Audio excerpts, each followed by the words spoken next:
et bienvenue sur Guéris ton appétit, le podcast qui vous aide à faire la paix avec la nourriture et votre corps. Je m'appelle Maïka, je suis coach en relation à la nourriture et mon rôle est de vous accompagner pour que manger soit à nouveau facile et que votre corps puisse retrouver un poids sain naturellement sans plus jamais avoir à suivre de régime.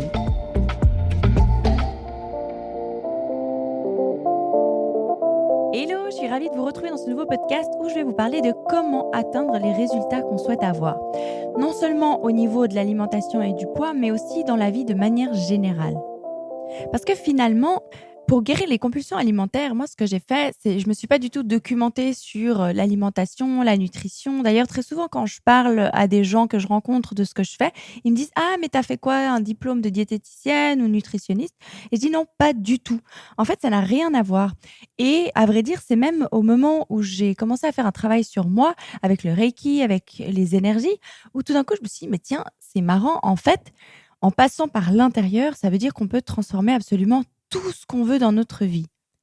Et c'est là que j'ai commencé à regarder plutôt ce qui se passait à l'intérieur de moi, à chercher plutôt au niveau de la spiritualité, de la psychologie, de comprendre ce qui se jouait à l'intérieur, plutôt que d'essayer toujours et encore de changer mon alimentation, de suivre des programmes sportifs ou de faire un certain sport.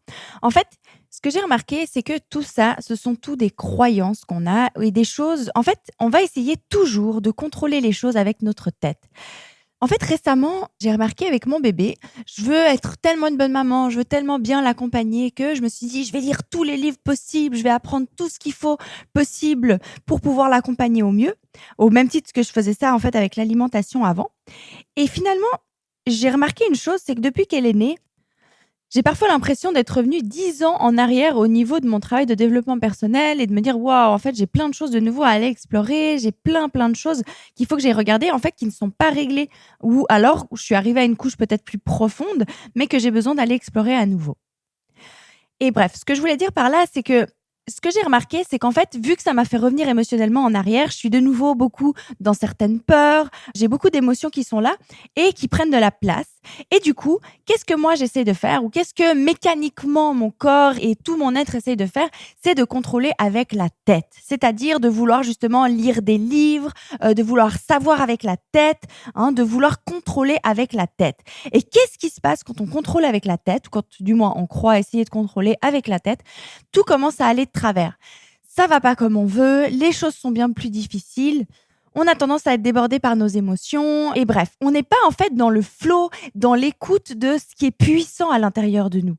Et puis récemment, enfin, tout d'un coup, je me suis dit: «Mais reconnecte-toi, sache que tu as une sagesse intérieure qui sait tout».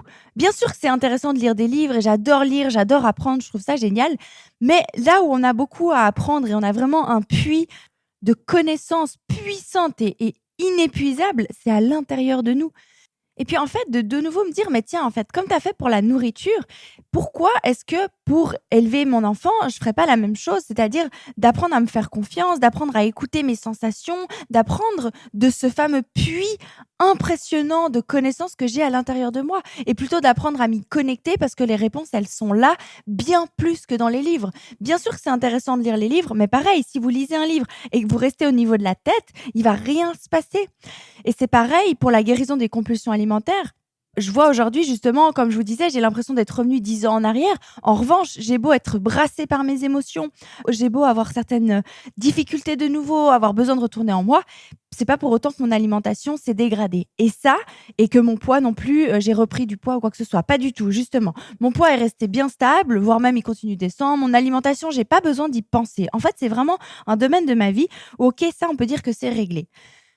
Mais ce qui a fait que c'est réglé, c'est pas parce que dans ma tête j'ai appris quelque chose, c'est parce que je l'ai implémenté, je l'ai ancré dans mon corps, je l'ai tellement ancré, tellement fait mien, tellement fait une réalité pendant toutes ces années que maintenant, même si émotionnellement j'ai des choses qui viennent me bousculer, je peux me concentrer sur ces nouvelles choses, ces nouveaux challenges, on va dire, et sans que ça vienne rebousculer mon alimentation. Mais en fait, là, ce que j'aimerais vraiment que vous compreniez dans ce que je vous partage ici, c'est que bien souvent, si on reste au niveau de la tête uniquement, ça ne fonctionne pas, ça ne suffit pas, hein. Comme je vous le disais dans un de mes podcasts précédents ou dans une vidéo, je sais plus, j'ai beaucoup de clientes à moi qui viennent et qui ont vu avant moi des psychologues et qui, malheureusement, ça a pas réglé le problème. Elles ont fait des fois des thérapies pendant des années et des années, ça n'a pas réglé le problème.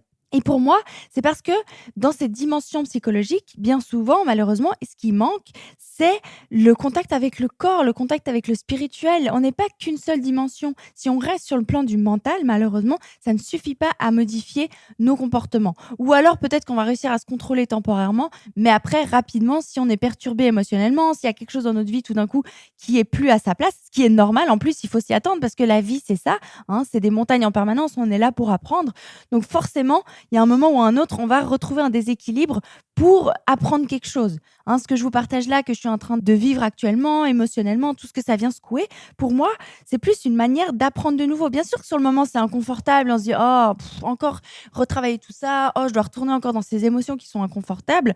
Oui, mais en soi, si on le regarde d'un autre point de vue, c'est de se dire, waouh, j'ai encore une nouvelle occasion de rendre ma vie encore plus belle. J'ai encore une occasion de me sentir encore mieux. Parce que si tout ça remonte aujourd'hui, c'est que ça veut dire que c'est encore à l'intérieur de moi. Sauf que jusqu'à maintenant, j'en avais pas conscience. Donc, je me baladais avec mes vieilles valises, encore de grosses valises, dont j'avais même pas conscience. Donc, super, j'ai une occasion de m'en débarrasser.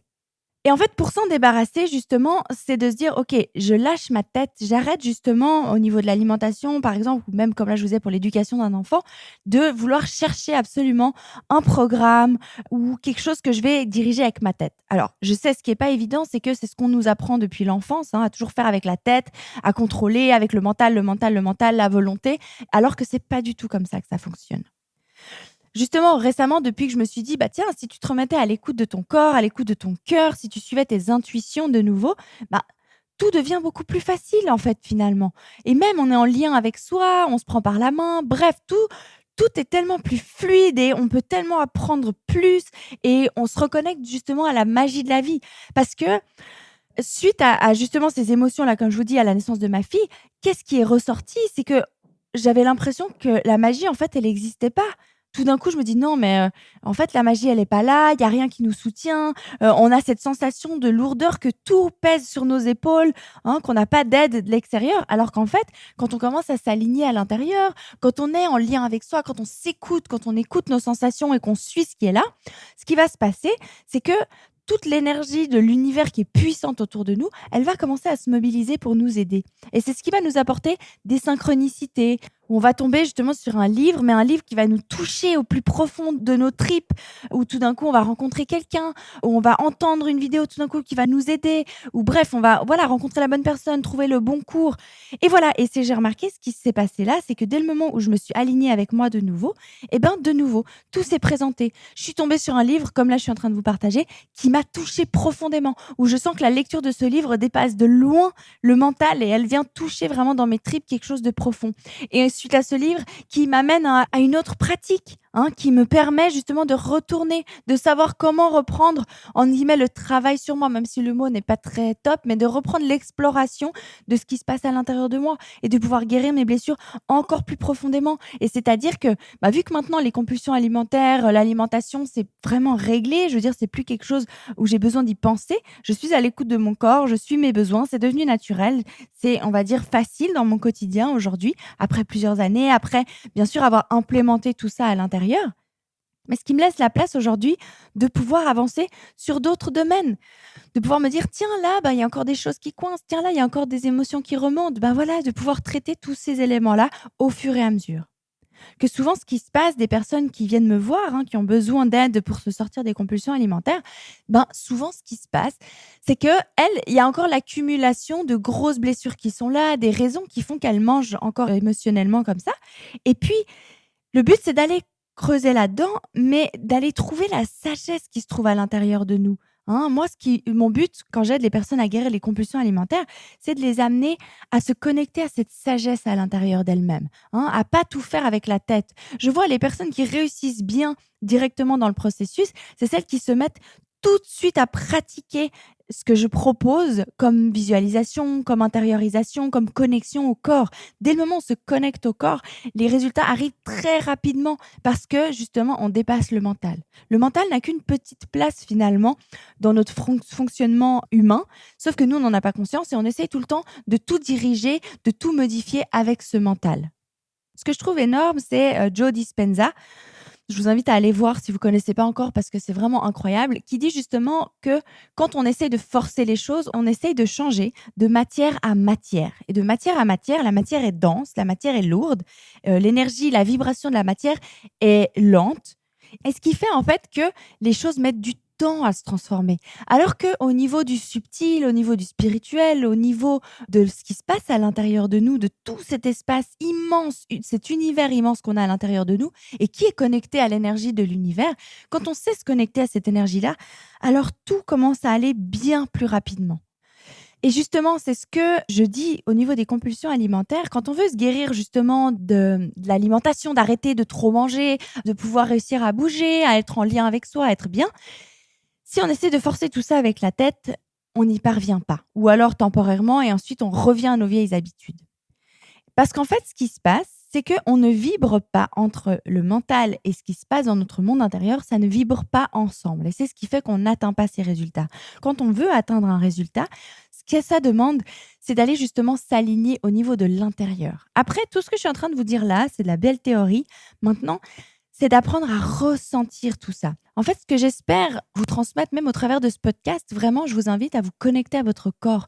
Quand je vous parle, je suis connectée à mon corps. Et si vous vous rendez compte de ce qui se passe à l'intérieur de vous, vous sentez que c'est transformateur. Si vous sentez que ça résonne vraiment au fond de vous, c'est qu'on est là, on est au niveau du cœur et on n'est plus au niveau de la tête. Et c'est là où les choses commencent à changer. Et moi, ce que j'apprends vraiment aux personnes que j'accompagne, c'est justement à lâcher cette tête, à rester en contact avec ce corps.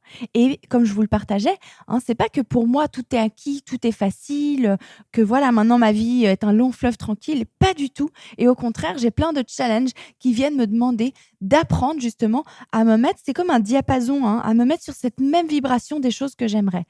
Maintenant que j'ai trouvé comment le faire avec l'alimentation et avec le poids, maintenant ça demande de le trouver dans d'autres domaines.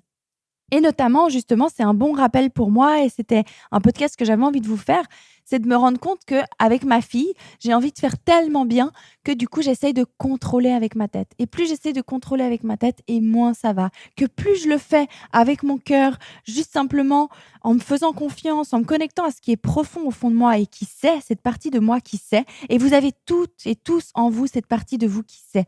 Et pareil pour l'alimentation, le poids et les compulsions. Il y a une partie de vous qui sait, et qui a même ces très bonnes raisons de vous faire manger de cette façon-là et de garder ce surpoids.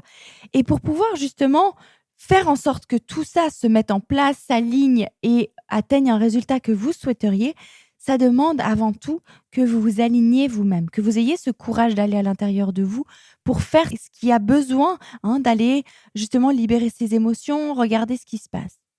Parce que pour être honnête, en fait, je me rends compte, je me remets justement à la place des personnes que j'accompagne, là où j'ai eu l'impression de revenir en arrière. Finalement, je me rends compte que c'est pas si simple de retourner dans ces émotions qui font mal, de retourner dans ces événements de vie qui ont été si difficiles et qui finalement, secouent complètement notre être et secouent toutes nos racines, tout ce qu'on croit avoir mis en place, tout ce sur quoi on croit s'appuyer et qui fait notre réalité, de se dire qu'en fait, cette réalité, elle peut changer du tout au tout d'un instant à l'autre, simplement parce qu'il y a quelque chose qui vient ébranler cette réalité. Et que si on a le courage d'aller regarder, alors les choses se mettent en place.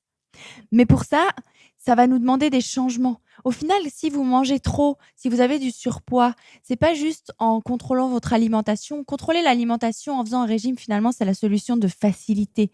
Parce que la vraie difficulté, elle est dans se dire, OK, qu'est-ce qui se passe à l'intérieur de moi? Si j'ose me regarder en face, à quoi est-ce que je dois faire face? Qu'est-ce que je dois mettre en place? Que je sais très bien, finalement, au fond de moi, que je suis censée changer ça dans ma vie pour que les choses aillent mieux, mais que j'ose pas le faire.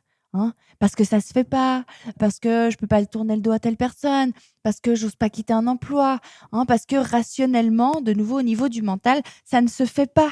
Mais si on n'écoute pas le mental et qu'on écoute notre cœur, tout est tellement fluide, tout se met en place d'une façon tellement miraculeuse. Ça, je vous le partage aussi parce que quand j'avais mes compulsions alimentaires, à cette époque-là, je faisais un travail que j'aimais pas du tout, mais vraiment pas du tout. Ça me causait énormément de souffrance, d'angoisse. C'était vraiment à coups de cravache le matin que je devais me forcer à y aller.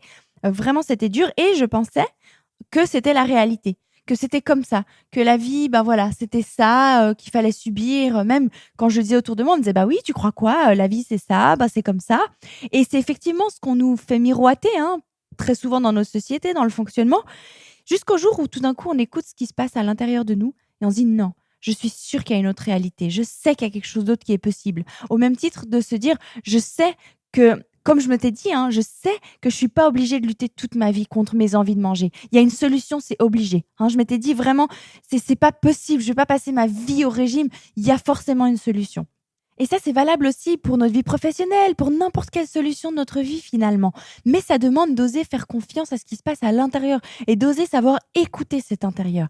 Et moi, c'est vraiment ça que j'aimerais vous amener à faire parce que, en fait, ce que je trouve magnifique, c'est que le dernier groupe que j'ai accompagné, donc là, j'ai lancé un nouveau groupe du programme Libération, mais le dernier groupe que j'ai accompagné, ce que je trouve magnifique, c'est que enfin ces personnes m'ont dit: «Mais en fait, c'est fou, ce qu'on a appris pour se libérer des compulsions, ça s'applique à plein d'autres choses dans notre vie», hein. Il y a une des personnes qui me disait: «Mais c'est dingue, je peux l'utiliser dans plein d'autres domaines de ma vie, en fait. Je remarque que vraiment, je peux l'utiliser pour tout», et c'est ça, et c'est en ça qu'en fait, je trouve puissant, et c'est en ça vraiment que moi, j'ai cette passion d'accompagner les gens, bien au-delà même de réussir à manger comme on veut, de réussir à mincir. Déjà, c'est énorme, on se sent super bien dans notre corps et c'est génial, mais ça dépasse tellement ça, mais tellement de loin. Parce que finalement, moi, ce qui a transformé ma vie, justement, comme je vous disais, c'est d'oser m'écouter quand je me suis dit: «Non, là, c'est pas pour moi», et d'oser démissionner alors que j'avais un super poste à l'État, que je gagnais bien, que j'avais un, entre guillemets, «un avenir tout tracé», qu'à la fin de ma carrière, je gagnerais super bien, enfin, et puis que je finis tôt. Bref, tous les éléments pour qu'on me dise, m'on disait: «Mais t'es folle! Pourquoi tu démissionnes? Mais tu te rends compte? Tu une super place», et blablabli. Bref, toutes les peurs, hein, qu'on vient encore nous rajouter par-dessus, et puis nous, des fois, on finit par y croire, de se dire: «Oh, ah ouais, mince, peut-être que je suis folle», mais au bout d'un moment, non, parce qu'à chaque fois que j'ai écouté ce qui se passait dans mes tripes, à chaque fois, la vie, justement, cette énergie, cet univers incroyable de force autour de moi m'a soutenue, m'a montré que c'était OK, et tout s'est toujours très bien passé ensuite. Sur le moment, ça paraissait très impulsif, très irréfléchi, n'importe quoi, mais au final, non. Moi, je sais que j'écoutais ce qui se passait dans mon ventre. C'était trop fort pour que je l'écoute plus, hein. À partir du moment où j'ai appris à m'y connecter, où j'ai appris à comprendre ce qui se passait dedans, ça m'a permis de me guérir de mes compulsions, ça m'a permis de démissionner plusieurs fois, hein, d'un travail qui me convenait pas. Ça m'a permis vraiment de créer aujourd'hui, Guéris ton appétit, d'aider vraiment plein de gens. Et encore, c'est qu'un début parce que j'ai plein de rêves, j'ai plein de choses que j'aimerais atteindre dans ma vie, qui sont importantes pour moi et que je suis en train de mettre en place aujourd'hui. Voilà, ce que j'aimerais que vous reteniez beaucoup de ce podcast, c'est vraiment de comprendre, d'arrêter de chercher toujours avec votre tête. Arrêtez d'essayer de suivre à la lettre un programme. Arrêtez d'essayer de vous forcer à faire un sport parce que soi-disant, c'est le truc du moment qui est bon pour maigrir. Écoutez ce qui se passe dans vos tripes. Écoutez ce qui se passe dans votre corps. Et si vous ne savez pas encore comment faire pour dépasser cette barrière du mental, pour aller écouter le corps et aller libérer ce qui se joue à l'intérieur de vous, alors contactez-moi. Ce sera avec un immense plaisir que je vous aiderai. D'ici là, je vous souhaite tout le meilleur et je me réjouis de vous retrouver pour un prochain podcast. Je vous embrasse fort. Ciao, ciao!